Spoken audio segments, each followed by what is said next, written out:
Welcome to the Combat Sports in Africa podcast. From November 4th to 7th, the 2024 World Judo Championships Veterans were held in the United States in the famed fight capital of the world, Las Vegas.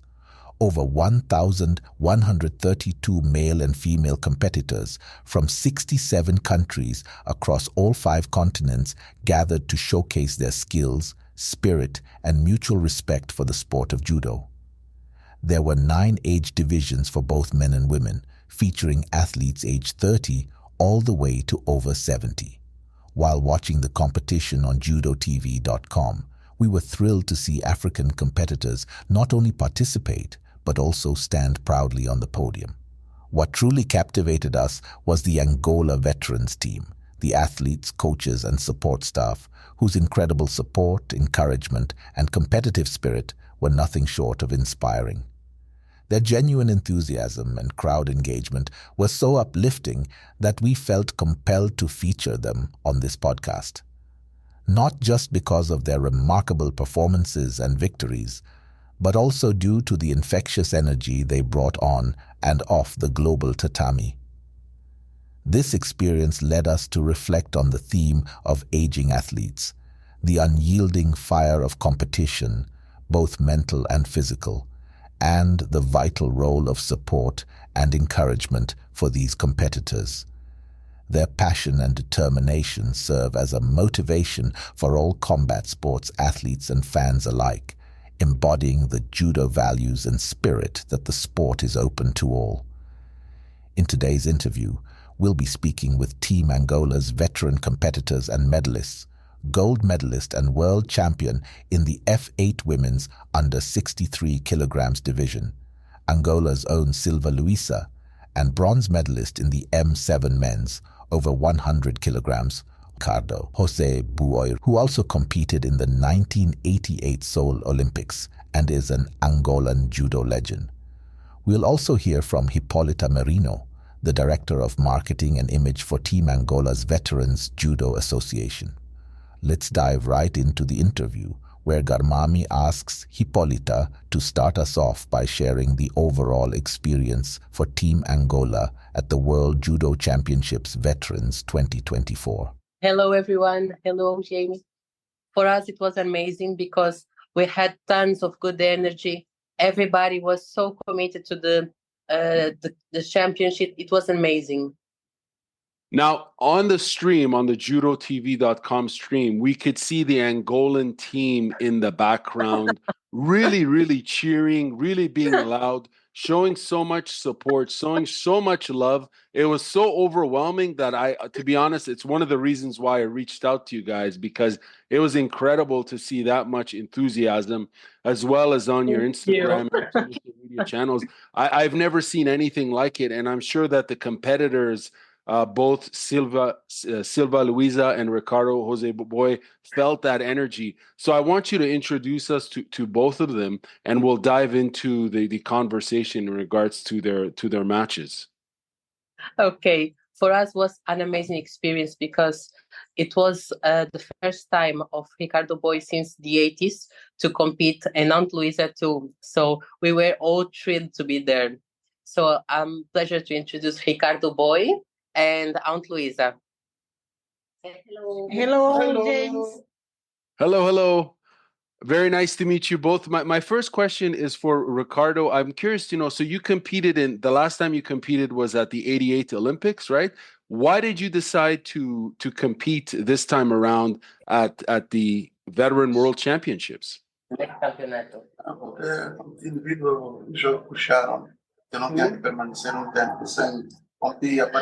Ricardo is saying that it was all the cheering because here he's a huge name for Angolan judo, so everyone was cheering for him just to try again and to honor us with medals and everything. Because when we go old, everything seems that it's over, but for him it's like another shot for him.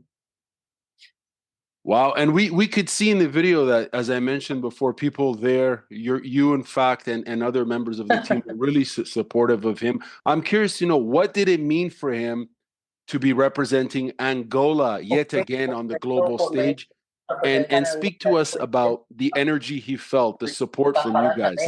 De sentir aqui o nosso apoio. Através da nossa juventude, deu força para poder apresentar. Mr. Ricardo is saying that we were his strength because we were there cheering, screaming, and we will send you videos of the backstage, and you will see we were all there spilling water and everything, so he can go again and fight. And we won the gold next year, so he's training already because we won the gold. That is amazing. So he plans to compete again. Of course. He's already studying his fight. Fantastic. So now I'm curious about Silva Luisa. I'd like to know what motivated her to compete at the Veteran World Championships. O que motivou a tia a competir no Campeonato de Veteranos? That I say, and in beginner, I will prefer to respond in Portuguese and Hipólita will translate, okay? Sounds good, yeah. Portanto, era a experiência, portanto, de poder competir, não digo no campeonato mundial, mas eu comecei a praticar o judo numa altura em que havia muito pouco feminino, portanto, e essa experiência de competição nunca tive oportunidade, inspirada e chamada, portanto, o desafio pela Hipólita, portanto, eu resolvi aceitar o desafio e competir, portanto, para matar o desejo de sentir o que é uma competição. Aunt Luisa was one of the first women in judo here in Angola. So for her, it was like, okay, the truth is that I go a little of, how can I say it in English? She was, it's not robbed, it's like extortion. Maybe extortion because she's the mother of my brothers.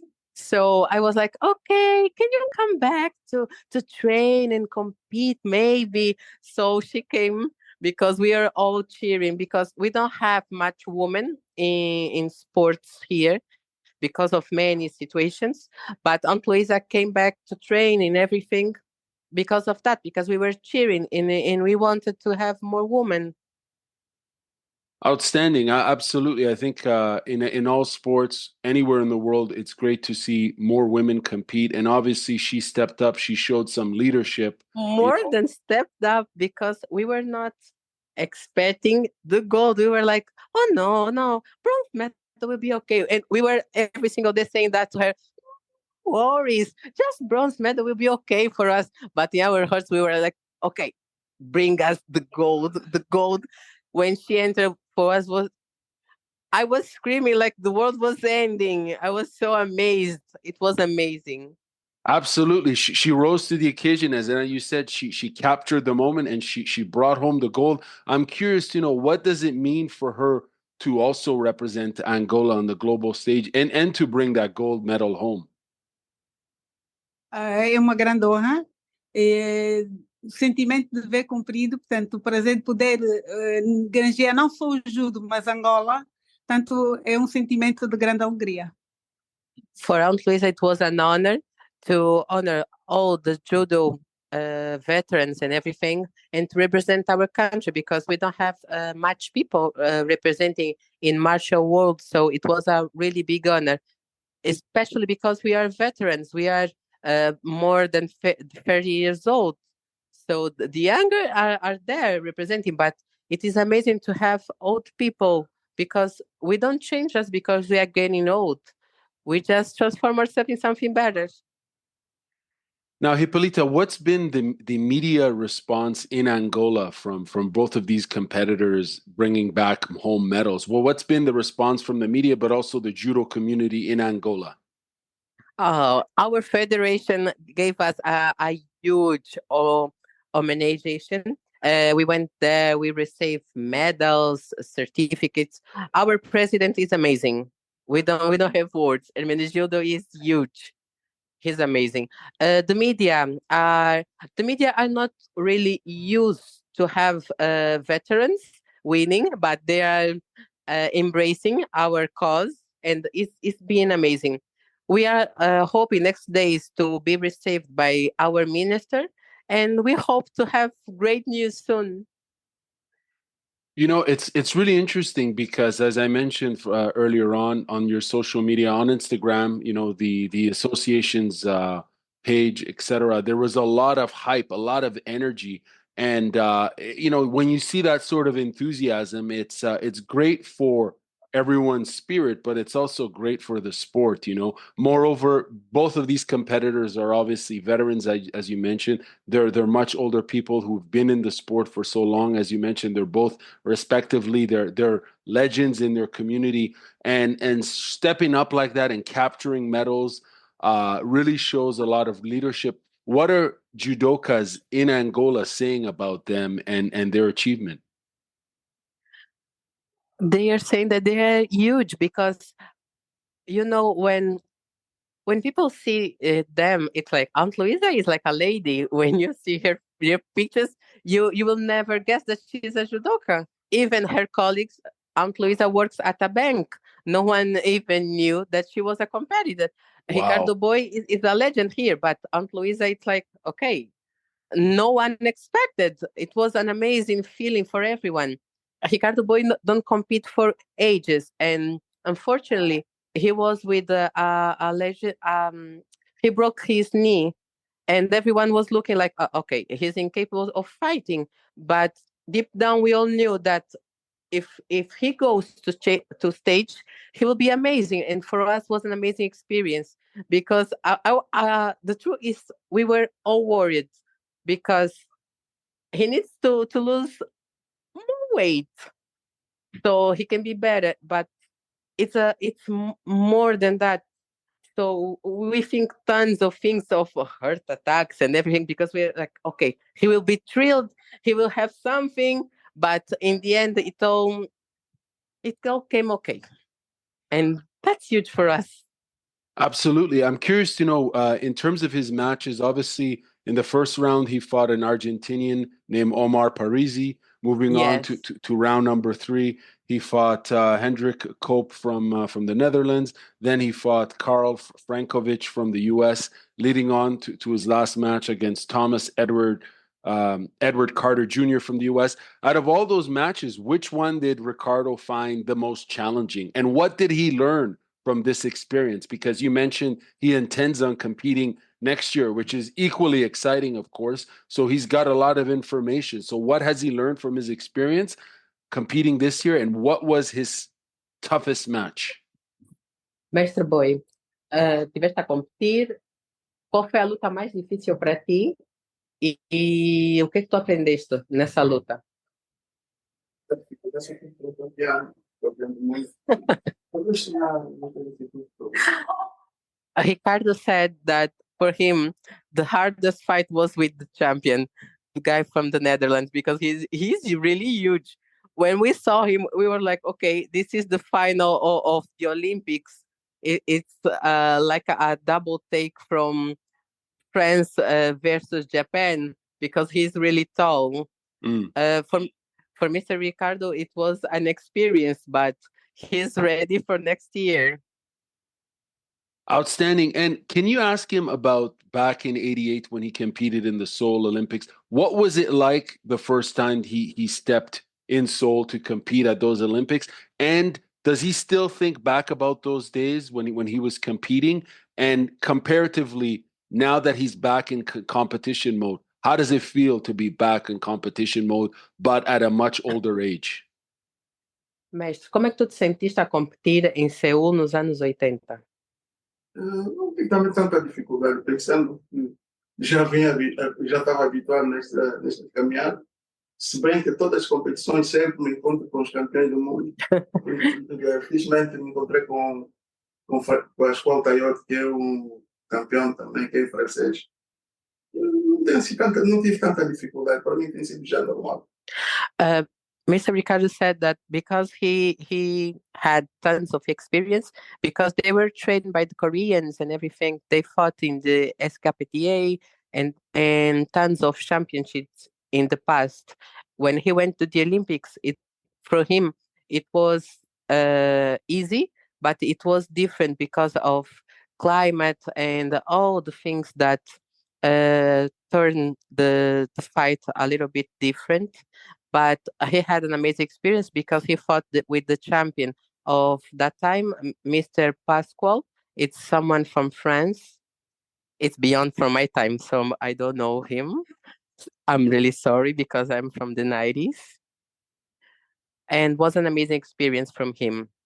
Now, Hippolyta, tell us a little bit about yourself and your history in the sport and your role on as far as the association. Okay. So I am Hippolyta. I am the daughter of Ippolito. Ippolito is judoka too. I am the director of Martin and Image from the Veterans. Last year, I went to see them at Abu Dhabi, but from my point of view, they were not seeing the right side of the things because it was all go, fight, and come back. So I asked them, why don't promote more? Why don't you show the world the amazing things that you can do? Because we already have two champions of the world, Luisandra Viegas and Audacio Cambamba. Audacio won at Polonia in 2022 and Luisandra last year. But if you see the socials and everything, you don't see really nothing because they are not promoting themselves. They don't go to stages. They don't go anywhere. So when I came, I said, okay, I will try to do something different, and it's something that I'm trying these days. But it's most because my father went to a knee surgery, and when he came out, he's like, okay, I will come back to train. I thought he was crazy, but now I see that he's a fighter, so I don't have much to tell about that. Maybe one day you will come here to Angola or some place of the world and you will know them. Oh, absolutely. And by the way, in terms of, your approach to promoting and hyping up the fights, I must say it certainly worked because if anyone goes on judotv.com, I can't Thank you. emphasize this enough, folks. If you're listening to this podcast right now, you need to go see not only the great Angolan fighters, go see the support team and fans they brought. It's Thank next you. level. It's gold medal energy and enthusiasm. I mean, if Oh, all thank you so countries did much. that, I'm sorry to interrupt, but if all countries did that, this sport would be even bigger. And my question for you in terms of as you were saying, some of the other players don't really engage on social media or promote as much. You don't have to fully answer. Only answer if you're comfortable answering. Why is it All that they right. don't? Why is it they don't leverage social media to promote and hype up their achievements in the sport? The problem is the vision. They get confused because they are looking for other things that are not the focus. You have to build a brand, you have to build your image. You are more than a judoka and more than your work. You have to build something more. Sometimes they lose themselves. Mm. That's why I'm trying to put them on track just to have a good image to sell because in the end it's a product. I'm trying to sell a product. Right. So the athletes are my product. I'm trying to show the world that we are more than good judokas, but we have more than that. We have culture, we have theory, we have charisma. That's everything that we want to pass to the world. Fascinating. Now, I have a question for Anta Luisa. If someone broke into the bank, what throw to steal some money? What throw would she use to ambush the bank robber? Se alguém fosse pegar e assaltar banco, qual a técnica que eu usaria? Não. Aí não. A técnica só mesmo no tatami. Não vai. Fighting only on tatamis. Okay, that's a great answer for sure. So I'm curious to know. Obviously, her first opponent in the round number one was a Mongolian, followed by a German, and in the end, I believe she fought someone from Great Britain. Yes. Lead us through. I guess the question for her was which of these matches were the toughest ones, and what did she take away from her experience competing there? Are there any points that she took away that's going to make her judo even better, if that's even possible, because she walked away with the gold medal?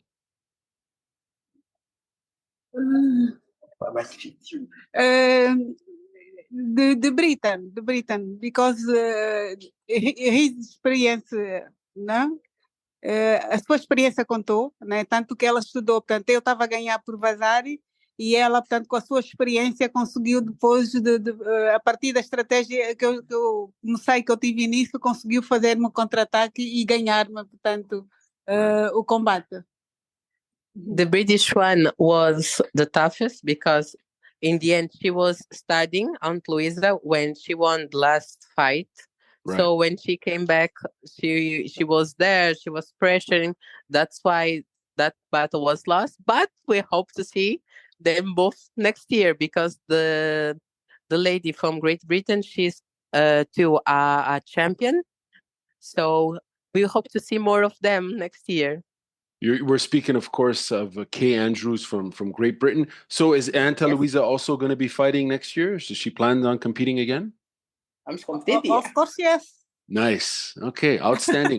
Last question for both of you, or all of you actually. What advice do you have for judokas across Africa and all over the world, particularly the younger generation? Para mim, portanto, é dizer que se empenhem. Como podem ver, portanto, como é o exemplo, nada é impossível. Portanto, é só acreditar, disciplina, treino, acreditar que tudo é possível e que chegamos todos longe.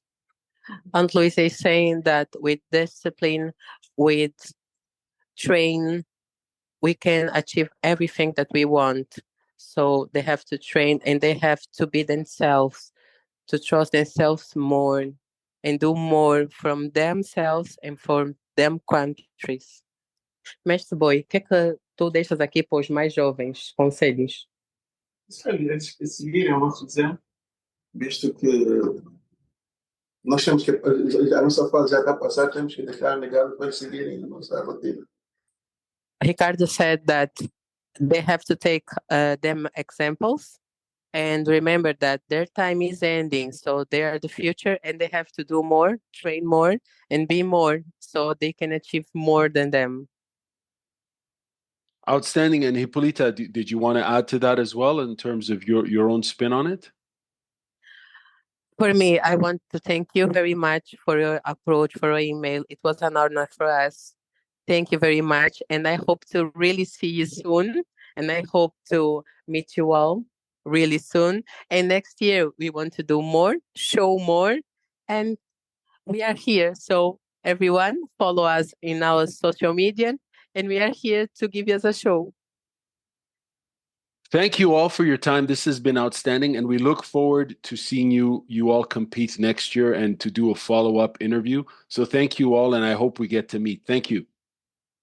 Thank you. And that concludes our enlightening conversation with Team Angola's remarkable veterans. Their stories not only highlight their personal achievements, but also shine a light on the power of motivation and discipline at any age and ability. Be sure to follow the Asociação dos Veteranos de Judo de Angola on all their social media platforms and visit their website at avjangola.org to learn more about judo in Angola. Thank you for joining us on the Combat Sports in Africa podcast. Don't forget to follow us wherever you get your podcasts to stay updated on the latest stories from the world of African combat sports. Until next time.